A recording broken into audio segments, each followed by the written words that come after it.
Good evening, ladies and gentlemen, brothers and sisters, kings and queens. This is Kalila. I'm Kalila, and I'm back with another video.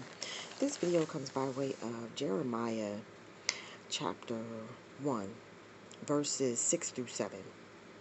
Then said I, Ah, Lord, God, behold, I cannot speak, for I am a child. But the Lord said unto me, Say not, I am a child. For thou shalt go to all that I shall send thee, and whatsoever I command thee, thou shalt speak. And I'm talking about this because many of us are having a hard time understanding how close we are to end times. And I'm reading the book of Isaiah and the book of Jeremiah. And these two young men, God chose to make prophets, and He gave them wisdom and knowledge to go forth and tell the people in these kingdoms what was to come, as far as famine and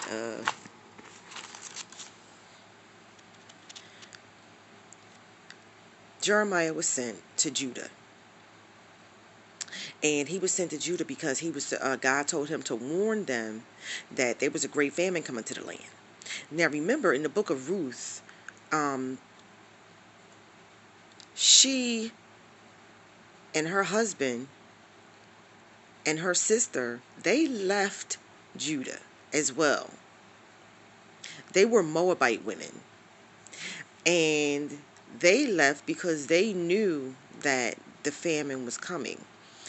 And it was because of what prompted them to leave was the fact that Naomi's husband had decided that he was going to go to another land to be more prosperous. And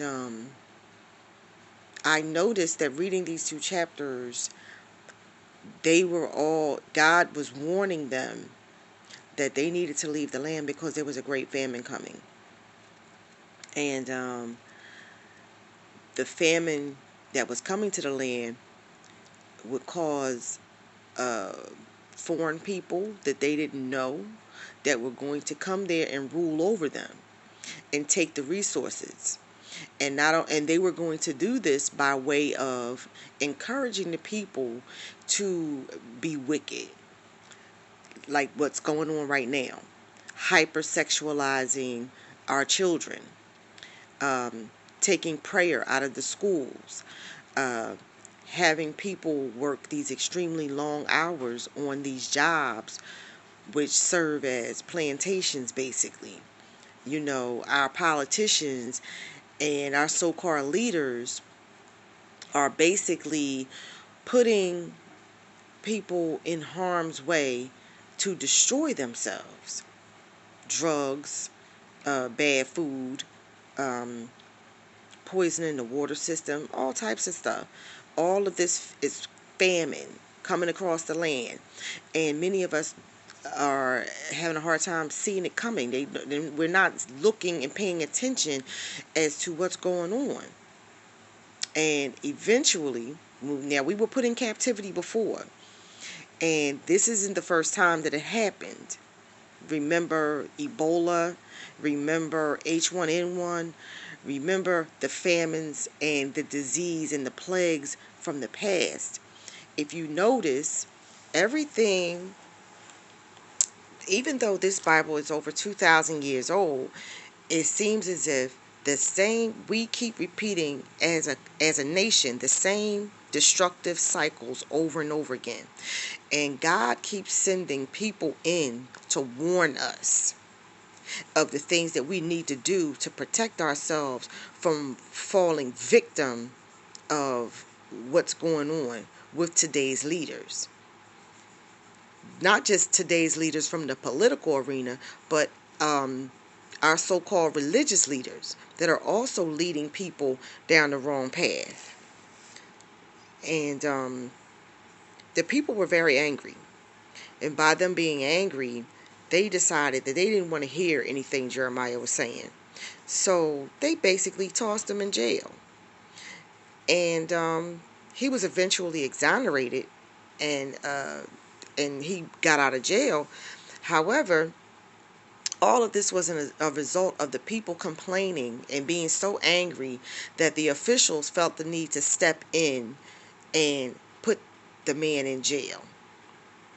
So I just thought that that was very interesting. I was reading the book of Isaiah, and like I said, I'm reading the book of Jeremiah, and I'm noticing these two similar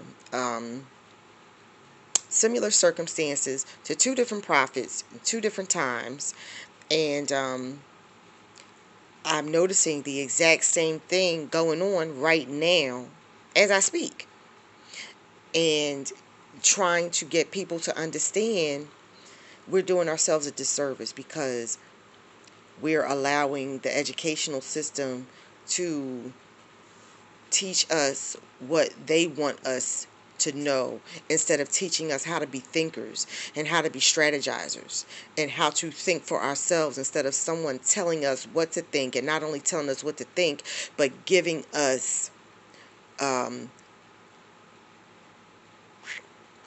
how do I put that, contradicting information to what God has ordained for our lives as human beings on this planet. He wants us to love one another and spread the gospel of the Bible, these laws, maintain his commandments. So, ladies and gentlemen, that's all I have for you right now. I'm Kalila, and again, peace, love, and blessings.